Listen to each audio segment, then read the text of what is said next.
We have been playing No Rest for the Wicked a lot. Yeah.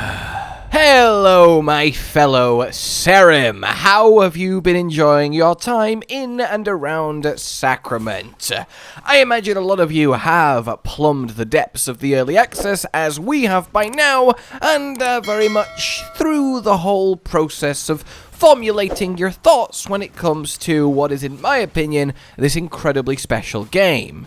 Now, as I showed and said, between the three of us that have made content on this game for you guys, have played it, combined we have easily over 100 hours and then some, and collectively, yeah, our opinion mirrors my personal one, which is that this game has unreal potential, and it is not like anything else out there in the best of ways. Visually gorgeous, stunning combat, and systems that are in place that with just a little bit of tweaking, a little bit of quality of life, support it all, tie it all together in just the neatest little bow. There are definitely issues, there are definitely teething problems, but they are nothing that is out of reach for this dev team. Moon Studios are obviously passionate about this game. Hell, we have had 3 huge hotfix patches addressing big major issues that we have all had and put across. In fact, I made a 20-minute plus long discussion on everything that I felt could be improved, the biggest issues it had, really holding it back from being just that bit 10 out of 10 perfect, and everything except like one thing that I talked about has already been addressed. It's not even been a week. That is absolutely wonderful to see, and it is refreshing that early access is being used, as early access instead of a shield to deflect criticism in quite a lazy manner. So what I wanted to do today is go over said patches and just talk about my sort of final-esque thoughts review on what is here, this game. Now, as I say, we have really got to grips with it and everything that is currently available in the early access. Along with a few changes I still very much feel need to be made. So, in our first little patch then, we got some big ones. Reduce of durability damage taken and repair costs. Durability was a big sticking point. It felt a little bit too punishing to just try and exist and explore, and that was brought in line. Even drop rate on repair powders helps. Stamina costs going down is one that a lot of people requested. They felt it was a bit too restrictive. I thought it was personally fine. I kind of liked how challenging it was, but I'm not going to complain. This one by itself has saved me about, I don't know, a couple hundred deaths, which is just lovely and very much needed. The perspective and the map is just wonderfully designed, except for it really makes it hard to judge how safe you should be on any given ledge drop, and this is just that nice little edge taken off of it.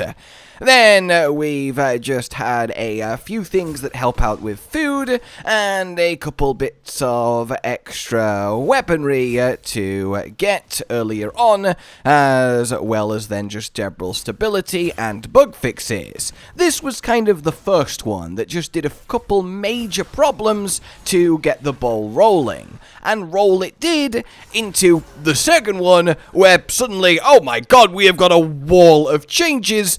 Bravo devs, it really is so good to see this actual lightning response and being this tuned in to the community, and the, just working consistently through the weekend into the week, actually making this stuff happen. You can really tell that they want this to succeed, and they are so proud of what they have made, and that's, I mean, it sucks that that's kind of like a, wow, that doesn't happen very often in modern gaming, but it is what it is, and it's kind of why I'm so behind this game, right? I have no reason to be, other than I just fucking love it, and I think there are not many studios out there that deserve it like these guys do. Well, that's not fair. There are lots of very capable, passionate studios, but not as many as there used to be, or indeed should be. In any case, lots of performance improvements. That will be a theme across it all, and a very good one to see. Durability on tools is huge, because it's just really annoying when your tools break. There's no real need for it. I don't think that they should break at all. This durability is nice, but no one enjoys your tool breaking, going back to town, getting a new one, going back to where you were exploring, and then continuing mining, chopping, digging, etc. It just feels like busy pad time. So this is, to me, a band-aid, but I do think full unbreakable tools should really be the end goal here. A few little changes that aren't too huge, and then even just things like this, fixing a progression blocker so people can continue on while they work out what is actually happening is nice to see, as well as food being a little bit more impactful for the amount that you have. And more clay already, which is really, really good because clay was ironically the big barrier to upgrading and rebuilding Sacrament, because you kind of got in an awkward situation where as soon as you pass the initial portion of the game, it just sort of stops dropping, and that was a real issue. Being able to toolcraft is nice. It, coupled with the durability, does let you stay on top of them, and cleaning up the actual areas is a neat little addition too. Little bit of combatness, and then all of your bugs that have been pointed out so far. Some of them a lot bigger than others, but all healthy for Wicked. As is now patch 3. Like, it just doesn't stop. Every couple days, boom, and it really is lovely. So, we have a boatload of performance issues, that is phenomenal, and then a lot of general fixes. You got settings changes, menu changes, stuff that is just needed. It's not going to be exciting, oh my god, everything's peachy now, blow you away, but it's all a sum, right? And together, eventually we reach critical mass where there's nothing but nitpicks left, and at that point, you have realized the potential of this game that I think is absolutely brimming with it, more than many I have played in recent years. We now get a few balance changes for parrying, consuming stamina, and a nerf on focus gain on focus use enchantment. If you want to know why that's happened, have a look at this. This ridiculous build by Captain Ezekiel that has made a magic ranged caster build actually work. It's a little bit too strong, don't get me wrong. As a theory crafter at heart, I absolutely hats off, adore this kind of thing. Well done, bravo. But you know you've done something ridiculous when you've got a build nerfed within like 5 days of early access as part of the 3rd patch, along with, you know, critical core gameplay adjustments. So that's just wonderful to me. But hey, when you look at this, never let anyone tell you that there isn't a healthy amount of ARPG build synergy power creep shenanigans going on in Wicked on top of the wonderful Souls-like combat. Then you get a couple enemy changes and even more clay, which, yeah, it really is that big of an issue. And then just little things like this, where it's just less time-consuming and annoying to mass gather resources, but still maintaining the need to, because it is satisfying, at least to me, going out, chopping some trees, mining some more, coming back, upgrading my buildings. I love that kind of stuff in any game. Any game that lets me upgrade a hub, oh my god, like Dark Cloud 2? Come on! Hopefully someone watching was also played that and is an ancient one like I am. In any case, then the largest wall of bug fixes ever, which is great to see, very much collected all the important stuff, and here we are then, at a stage where the game is already in an incredibly better place than it was to begin with. And I still maintain that, to begin with, it was just very much worth playing, fun, unique, unlike anything else. A lot of what is wrong with it is the things you want to be wrong with your game. Easily tweakable, adjustable numbers and quality of life that just make it a smoother, more player-friendly experience that respects your time and doesn't add unneeded pad or frustration. When you've got the core concepts of combat, the world, exploration, the loop, the story down, everything past that is frills. They are important, and bad frills can ruin an experience, but they are the things you want to have an issue with more than anything else I just said. And that's kind of where I settle almost instantly into my thoughts now that I have played it so much. It's just a bloody good time.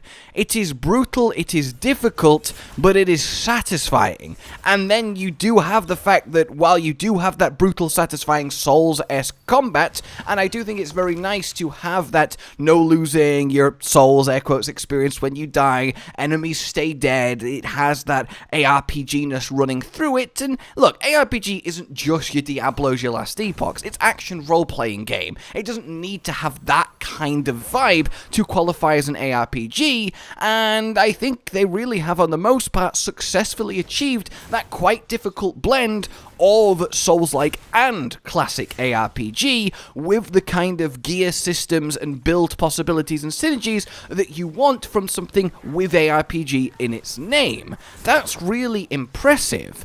So you get this, like, really back and forth, dance-like, smooth, stamina, Souls-like, dodgy system where you can outplay a boss or an enemy with raw timing and skill, but on the extreme end, when we get to endgame, like we've had a taste with the Crucible and how that will go down, a little preview of what we'll be able to do and work towards, you can get ridiculous setups, as we've seen by the already nerfed one, that really let you go wild, which is something that you never kind of get in a Souls-like game. It's almost like the weaker you are, the more Souls-like it is, and the stronger you are, the more ARPG-like it is. And that sort of progression transition through genres is a really neat thing to be able to see and to experience. Whether that's intended or not, I feel like that's kind of where it's landed, and there's nothing wrong with that. It's very, very cool. You can brute force anything with either skill of reaction time, knowledge, moveset learning, and timing,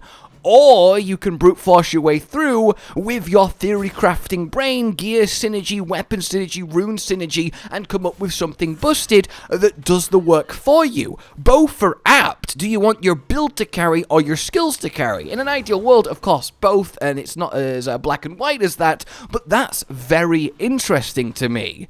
Then you just have a world that is dripping with atmosphere in both its visual style, which is unlike anything, and again, just gorgeous, and the dark grittiness of it, the story, the way every level is handcrafted, the verticality, the exploration. There really is a lot of stuff worth doing. The extra little bounties is a nice little neat system to get some money in, to get you back out into the zones that change as you progress. New enemies pop up, new events happen, new quests unlock, and then, yeah, the quest, the story, the cinematics, it's all very intriguing, and obviously we have no idea how it's going to end up, but currently, yeah, it's there, as are the bosses. The 3, or I guess technically 4 with Echo Knight at the end of the Crucible, big bosses of Early Access so far, have all been very much satisfying, fair challenges that I have enjoyed throwing myself against until I defeated them. Echo Knight by far and away the worst, the other 3 went down very quickly, but still, again, that endgame taste is there. They have very much said that they want the Crucible to be by itself an entire game if it was carved out and separated, a full-on roguelike a la Hades. I think that is an ambitious thing to say, but it is a commendable one, and I can see why they think that. They want that kind of loop of going in there, doing some challenges, getting some stuff you can't get anywhere else, then coming back out, progressing with the story, and doing more overworld stuff, and that's just one of multiple endgame systems they actually want to have. Striking this balance between a challenging atmospheric single-player RPG journey and this replayable, keep coming back every day, doing stuff live service with an endless endgame community is a really difficult balance to strike, but it looks like they're very much with a mind to it and have got very good ideas as to how that's going. Even just the creative director for the game here making a post like this explaining their thoughts on their mixed reviews, which I'm sure, you know, they ideally would like them to just be positive, but they kind of get it. They understand this is normal, they know why it's happening. The finger on the pulse and self-awareness from the team is really nice to see, and it's what gives me the most hope out of anything for the actual game. They know that one of the 3 biggest points of contention is just pure quality of life, and I agree. That really is the big one. So for me, This game has something that others just kinda don't. I've seen a lot of people really kinda think the rebuilding the sacrament stuff, the home-based side of things, the workstation, the crafting, is kinda busy work and doesn't belong in a Souls-like RPG, and I could not disagree more than that. I love buildy stuff, I love upgradey stuff, and I love a good RPG with a good world and combat more than that even still. So to have them combined is kind of like a dream genre mash for me. I think it's wonderful. I really like seeing a home base progress as you do. And the implication that we might get something like actual farming later down the line with the roadmap is a whole other world of exciting to me. It really is. I can see why this game might end up being something that you do play consistently for months, even though it's technically more framed as your single-player RPG experience. So, generally speaking, yeah, it is just fun. It is unique. It is a real standout to me, and I think Moon Studios should be very proud of both what they have got here and how they're handling and dealing with early access and the response to it. So, all in all, yeah, I'm very pleased. I would definitely, even after saying all this, recommend, though, that you hold off and don't get it yet. The reason for that is there's no point ruining the experience for yourself. The game is very limited in what's available right now compared to the scope they want in full release, and when it comes time to full release, not only will you have a massive game to dig into, it will have had all the iterations and improvements that early access will give it, and you really will be in for, I have no doubt, a Game of the Year level adventure. So to me, keep an eye on it, get excited, and watch this space for when it's time for it to come out of early access. And on that regard, I do want to at least put across some things that I think still need tweaking, still need changing, that are still a little bit, and no surprise, most of them are going to be quality of life. You need to be able to change the gems and runes that are in your gear. You should be able to either unsocket a gem, or fine if you want it just permanently used, socket a new one over it so you can re-roll the chance on it. The fact that you are locked forever if you get a low gem roll is really anticlimactic and kind of sad, and this is just something that needs to be a thing. There's no real reason for it not to be. Having a perfect bit of gear get ruined by a bad gem reroll you have no way of addressing is definitely a shame. Then, every crafting station, vendor, rebuilding in Sacrament, anything in Sacrament that uses any of your materials and items needs to pull from all of your storage chests in Sacrament. Running between your house and the rookery, getting items out your storage to make sure you have them in inventory, then running back to blacksmith, upgrading, realizing you forgot one thing, so you run back to your house, open up your chest again. It's just needless, and I'm not going to waste any more breath on this. I would put money on the devs being aware, and this is going to happen. I think inventory space is still a bit of an issue. I think farming more Black Ichor sooner would be nice for that, and I think we should start with a base larger inventory, unlocking weapon slots and ring slots. That feels good, that is a power reward, but unlocking the ability to carry more resources so you can stay out of town longer, that just feels like something that should be there, and, you know, as I said earlier, tools just don't need to break, there's no point going over that again.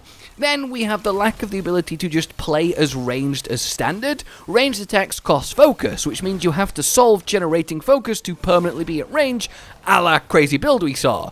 But you can't just equip a bow and have a normal ranged fire arrow attack as standard. And that might be a deliberate design decision. Maybe having infinite spammable ranged attacks, even weak ones, would make most enemies too easy. Maybe you have to get in range of them to make things happen, but I definitely think it's something to think about. There really isn't any ranged options by standard that don't require you to have a more complete synergistic build to actually power them. Same with a magic build. Then, respecking. There are so many cool weapons, so many options, so many of them use different stats. We need to be able to respec, to try them all, to switch builds, to actually have that kind of functionality across one playthrough. Now, they have said they have heard this, they're going to implement it, but they're going to make it very difficult and not something you do often, so your choices matter.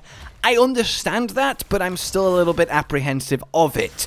It's really fun to be able to find a weapon and switch to it and make a build around it and not have to like really heavily weigh that decision, because when you have a RNG loot system that can reward you with any kind of weapon category at any time, sometimes you just gotta go with the best weapon you found, irrelevant of its category, and build for it, or you're gonna be too weak. And if respeccing is difficult, then you can feel like you've just been forced into a playstyle you don't really want and you can't meaningfully swap to because it's too expensive. So I hope this does get a little bit more thought. Then something simple like just being able to compare gear in your inventory so you can actually see what's best side by side. That should just happen. And then lastly for me is the RNG loot in general. This is a very contentious issue because RNG loot is a core part of an ARPG. Loot spilling out of enemies, of chests, of bosses, you see what you get, you hope for the best. I get that. But you also have this soft class system in that each weapon feels like its own class because of its moveset, and if you're only finding them via RNG, but you want to play a specific style, then you are kinda screwed if you just don't happen to find a good version of the weapon you're after. There are weapon categories I have not found a single time yet that Cotton and Hollow have, and I just can't play them because I've not found it. And if you start a new character, a new realm, and you want to, this time I'm going to go through with big old two-handed swords, and then you just don't find one, it's kind of lame. Now, I'm not calling for a revisal of the entire loot system, that's ridiculous, that's a core mechanic of the game, that's all well and good. I just think that ideally, to me, a hybrid system is better. Lots of random loot everywhere, but special, unique, deliberately placed weapons, armor, items in explorable locations, I think would be the better way to go as a mix of the two systems. Because a good example is if you're going down an elevator and you see a chest that requires you to jump off the elevator at the right time to open it, in a Souls game, that's something you're doing. That's exciting. There could be anything in that chest. It's been deliberately put there by the devs. It's a unique item that will always be there in every playthrough. I need to know what it is. Whereas in Random Loot Town, it's, I'm not going to risk falling to my death over that. There's just random items in that chest. It's probably not going to be anything, and even if it is, it's something I can find somewhere else. And that little mentality for me is like, ah. But that might just be my Souls-like brain speaking over my ARPG-like brain. I just think it would be nice to be able to very deliberately go after a particular weapon and thus playstyle, and also have obscure exploration rewarded by a deliberate, more guaranteed reward. So that's kind of that then. My current thoughts on the game, how well the devs are handling it, and a few changes that I would still like to see made. But all in all, guys, Wicked honestly is, well, great. You thought I was going to say Wicked, didn't you? That's what you get for having preconceived notions. In any case, thank you very much for listening to this. Like if you've enjoyed it, subscribe and hit the bell for more, and consider supporting the future of this channel on Patreon down below. Until we meet again, a goodbye. Josh, Cotton, and Hollow with the videos, dropping the humor like a hammer on your tippy toes, bringing entertainment on a daily arrangement to take our insanity and turn it into entertainment. Yes, I said entertainment twice, to reiterate that it is nice to look into your faces on a mostly daily basis when you let us in your homes to make the whole world a stage. Goodbye.